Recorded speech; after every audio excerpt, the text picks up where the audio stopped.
Mary Richardson with Music Junkie Press. Look who we got, Eddie from KYNG. Welcome to San Francisco. Thank you. Okay, gotta tell you, we've been following you guys for a while. I think the first time we saw you might have been 3 years ago at NAMM. Okay. We're performing out there, and it was like, we were like, hell yes, these guys got it. We can't wait to see where you guys are going. 3 and a half years later, you guys have been everywhere. We've been places. Extensive touring all over. Things. Yeah. Yeah. It has been non-stop. I mean, literally every year it's keep adding on. Yeah, you know what's funny is that we kind of give that illusion as well, because we took 2015 off, and everyone still thought we were on the road. Because we did do like these handful of like shows. We did like, you know, 2-week headliner in some festivals, and we did Motorboat, and it was kind of a crazy thing. But that 2015 we were pretty chill because we had to write the record too. Yes, so we got to talk about it. Okay, Breathe in the Water just got released a week ago. Yeah. And incredible. Okay, thank you. Work of art. You guys really bring a lot of raw, honest emotion in this. I got to congratulate you guys because you can feel the passion you guys bring. Got to congratulate you for all your pain. Yeah. Well, that's the question. It's very sad. During recording, my heart was hurts it? Because of well, that's like, was it a really emotional process when you were recording? Because you guys really, I mean, it comes out in that record. Yeah, I mean, definitely. I think I try to write songs that either come from stuff that I've lived through or something that's affected me. Yeah. So everything on that record, I guess about 90% of it is things that have happened, you know, and things that I was going through with a person in my life that, you know, just hurt you immensely, where I'm just like, hey, this sucks.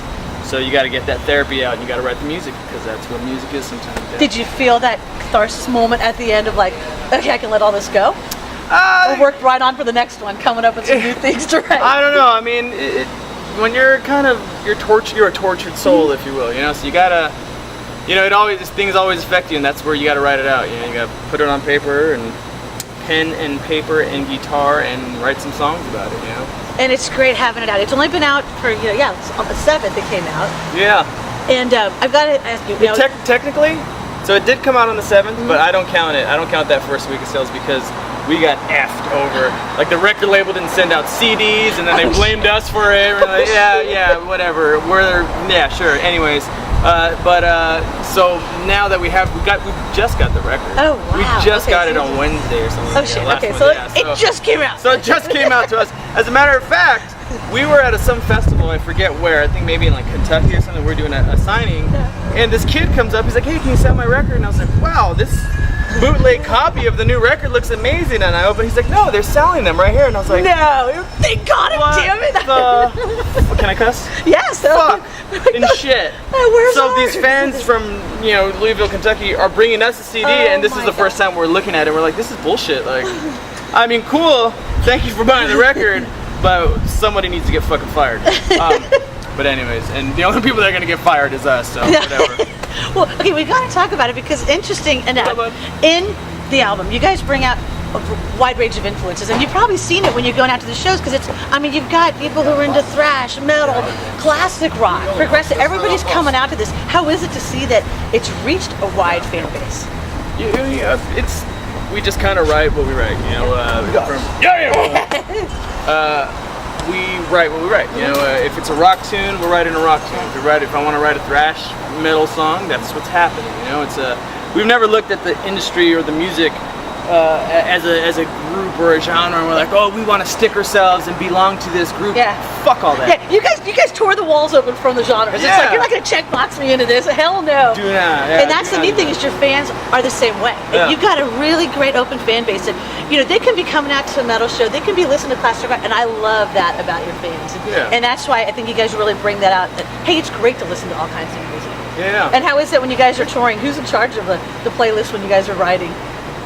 When we're driving, whoever's driving. Whoever's driving. Does it have a wide range coming around? I mean, you'll hear everything from like Prince to like Gojira, you know, like it's all over the place, you know, for sure. Zeppelin and Blind Melon and Diesel Machine and Megadeth, you know, so it's like, it's everywhere. I have things coming out of my head. Now this is going to take you all the way to November in the store. Yeah. And then what do you guys have planned after that? So far, nothing. I think we're trying to keep our heads low for the rest of the year, because we cannot tour in the wintertime because it's bad. We're California boys, you know. It's just like driving through Canada in the middle of winter is not fun. No way. Yeah, we were like that. We're gonna die every 30 minutes, sliding through snow.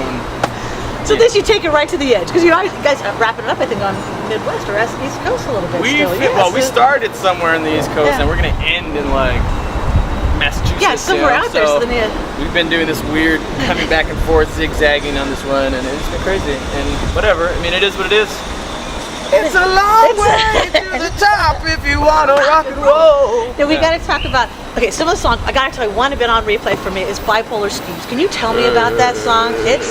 It's deep, it's got it there. I don't know. Yeah, I don't know how far I could go into it. Well, obviously that song is about a relationship that I was in, and I fought to stay with her because I thought there was just some mental illness there that we could work through, and we could get her to some therapy and make it all work out. And let me tell you, like, this girl would go hooters, crazy, berate me, make me feel like I was going crazy, make me feel like she would just beat me up, and she was very abusive verbally and emotionally, Turned out she was doing really heavy drugs behind my back.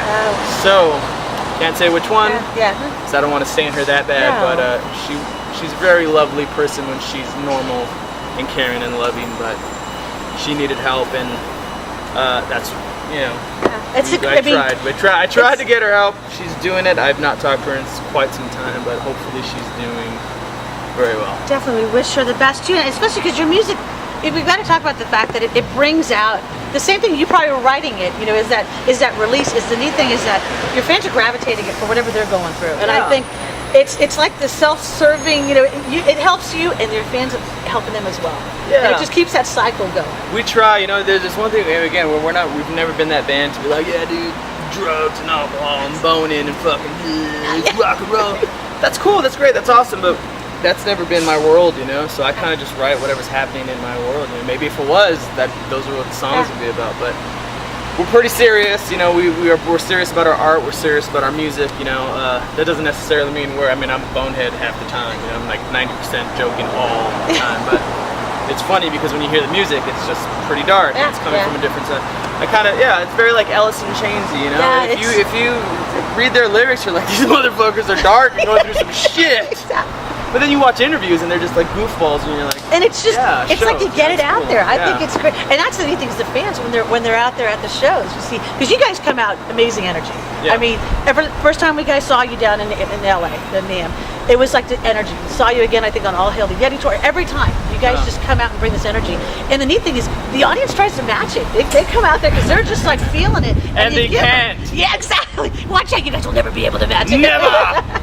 And I love that, and your ages. I mean, you got little kids coming out and getting into it, and I think it's great. And they're coming with their grandparents, so everybody's coming along for the ride. Yeah, we've been able to kind of get there. We don't really have a demographic, if you will. Really old dudes. Like last night, we were in Vegas, and this fella was probably about 69. He was just like, do you guys have anything on vinyl? We're like, I have the second record, not this one, because that label didn't want to shell out for a double record because apparently it was too long. But whatever, that's my fault. I wanted to have a good record, but the guy was just like, man, you guys are brilliant. I love your band, and blah blah blah. I don't own a CD player. I own a vinyl. And I was like, well, you're old. Of course you do. Yeah, exactly. And it's coming back too. And then again, go all the way through, all the ages down to this like 11-year-old kid who's just like, I love your band, man. What kind of guitar do you have? And the whole bit. And it inspires them to pick up, play some music, and that's the other thing. We got to let everybody know out there, whatever you are going through. I mean, pick it up, put it pen to paper, pick up a musical instrument, because that's what you said helps you. It's therapy. Yeah, if you could if you could make a song out of it, I guarantee it's probably going to help you. I love that. We're going to tell everybody, make sure to pick up Breathe in the Water. And get out to the shows. This tour goes on until, I think, mid-November, around first week of November, I think it is. Something like that, yeah. So check the website. A very key point. You got to come out to our live shows. The records sound great. This new album, Breathe in the Water, is phenomenal. Yes. But our live show is one to see. Our drummer alone is worth price of admission. I mean, the guy is phenomenal. So it is, you guys. I gotta let you know, whatever you're going through, whatever anything's in your mind, you walk in there and you hear the music and it's gone. It's gone, and you live it. And I think that's the important thing. Is you got to come out to the shows, feel it, experience, buy the music as well. Definitely. Thank you.